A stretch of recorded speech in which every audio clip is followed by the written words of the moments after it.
Première étape, avoir les bons outils. Donc, c'est d'aller chercher finalement vos banques de jeux. Et évidemment, ça vous prend une feuille de programmation pour une semaine au complet, du lundi au vendredi. Et ne pas oublier d'avoir 2 autres colonnes pour venir rentrer des journées de pluie. Première étape, ce que je fais, c'est que je viens identifier avec mon crayon de plomb, donc comme en gris, des périodes qui se répètent de jour en jour. Donc la période de collation qui se répète le matin, la période de dîner qui se répète à tous les jours, que je viens en fin de compte mettre en gris. Ça veut dire, écris rien dans ça. C'est une période où on mange. Étape 2, j'inscris des périodes d'activité spéciales qui me sont, en guillemets, imposées par la structure du camp. Les heures de baignade.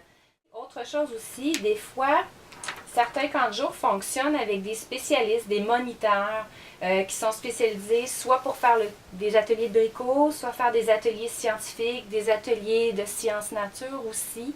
On peut aussi avoir la visite d'un théâtre de marionnettes, d'un spectacle, de quelqu'un qui vient fabriquer des fusées.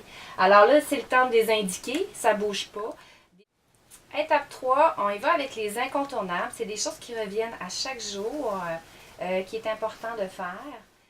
C'est des blocs de 15 minutes, mais c'est un petit 15 minutes qui permet vraiment de faire l'accueil de vos jeunes. Ça permet aussi, vous pouvez changer ce bloc, que ce soit jeu de connaissances, jeu de brise-glace, mais ça peut aussi être de la discussion. Prochaine étape, je rentre vraiment dans mes journées.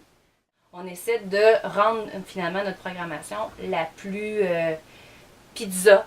Souvent, c'est un défaut de dire qu'un document est pizza, mais pour une programmation, plus elle ressemble à une pizza, je pense que plus votre programmation démontre qu'elle est variée, que vous offrez des choses vraiment différentes. Alors, on reprend nos banques de jeux. Donc, je vais prendre du jaune pour représenter quand ça bouge. Alors, disons qu'on va faire le jeu de l'épervier. Ce que j'aime beaucoup de ce jeu-là, ça prend pas grand-chose, ça prend juste une craie.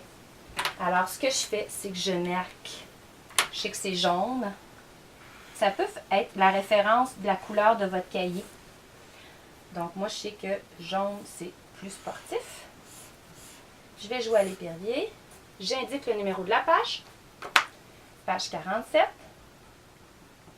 Et je mets entre parenthèses ou juste à côté que j'ai besoin d'une craie. Donc, j'ai tout complété le reste de mes semaines. Vous voyez que c'est très coloré. Donc, là-dessus, ça m'assure, en tout cas visuellement, dans un premier coup d'œil, on voit qu'à tous les jours, les enfants bougent. On voit qu'il y a vraiment des choses très variées qui leur sont offertes. J'essaie de tenir compte aussi de la courbe d'intensité. Si vous aimez travailler sur l'ordinateur, voici une version à l'ordinateur. Donc là-dessus, amusez-vous. N'oubliez pas de mettre de la créativité, de mettre de la thématique, mettre de la saveur lorsque vous faites une activité. On ne fait pas jouer que pour jouer. Il faut avoir la dimension de plaisir est hyper importante.